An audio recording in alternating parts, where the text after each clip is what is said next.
एक शांत गांव, हरे भरे खेत, कच्चे रास्ते और मिट्टी की खुशबू में ढला हुआ जीवन। इसी गांव में रहते थे दो बैल, हीरा और मोती। दोनों एक दूसरे के बिना अधूरे, जैसे दोस्ती का एक मजबूत उदाहरण। हीरा थोड़ा शांत, समझदार, सोचने वाला।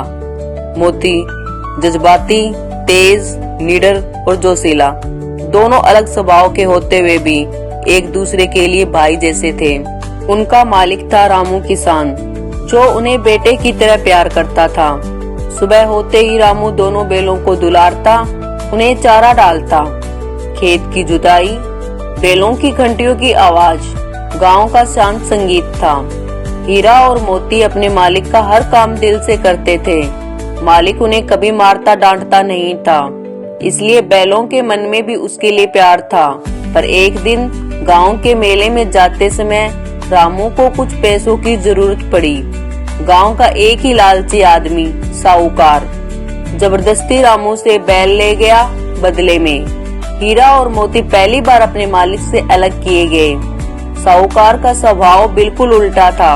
उसके पास न प्यार था न दुलार, सिर्फ काम था और मार थी।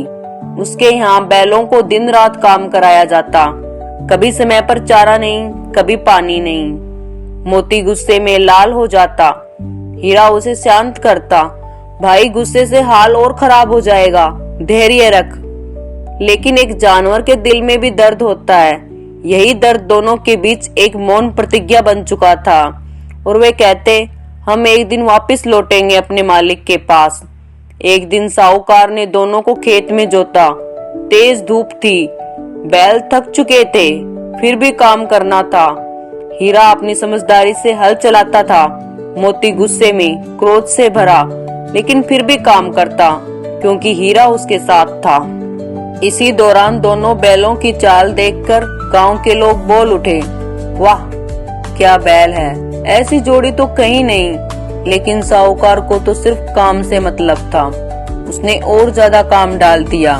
अगले दिन साहूकार की पत्नी ने बैलों को बहुत कम चारा दिया। भूख से परेशान मोती भड़क गया। उसने रस्सी खींची, लात मारी और भाग निकलने की कोशिश की।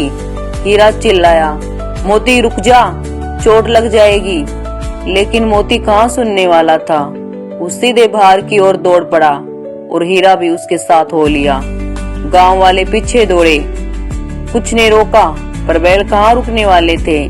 सड़क, नाली, खेत सब पार करते हुए दोनों सीधे उस रास्ते पर पहुंच गए, जो उनके पुराने घर रामू के घर की ओर जाता था। रामू अपने घर के बाहर बैठे थे। अचानक उन्होंने दूर से दो बैल भागते हुए देखे। धीरे धीरे पहचान साफ हुई। हीरा, मोती। रामू उनकी ओर दौड़ा। दोनों बैल भी खुशी से उछलते हुए उसके पास आए। मालिक ने दोनों को गले लगाया। उनकी आंखें भर आई। रामू बोला, पगले, तुम लोग इतने दिन कैसे रहे वहाँ?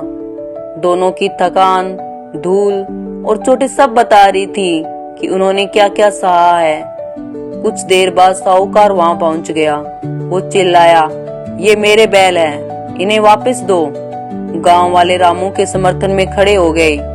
तूने इन्हें मारा पीटा, भूखा रखा, जानवर भी प्यार चाहते हैं। साहूकार को शर्मिंदा होकर चुप रहना पड़ा।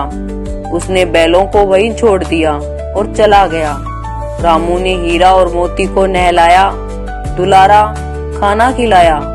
दोनों बैल अब फिर से अपने घर में थे, जहाँ प्यार था, सम्मान था, अपनेपन का एहसास था। हीरा ने मोती से कहा, देखा भाई, घर वही होता है जहाँ दिल को सुकून मिले। मोती मुस्कुराया, और दोस्त वही जो हर मुश्किल में साथ चले। दो बैलों की ये कहानी आज भी हमें याद दिलाती है, जहाँ प्यार और इंसानियत हो वहीं असली घर है। और वफादारी, दोस्ती और हिम्मत किसी भी मुश्किल को हरा सकती है।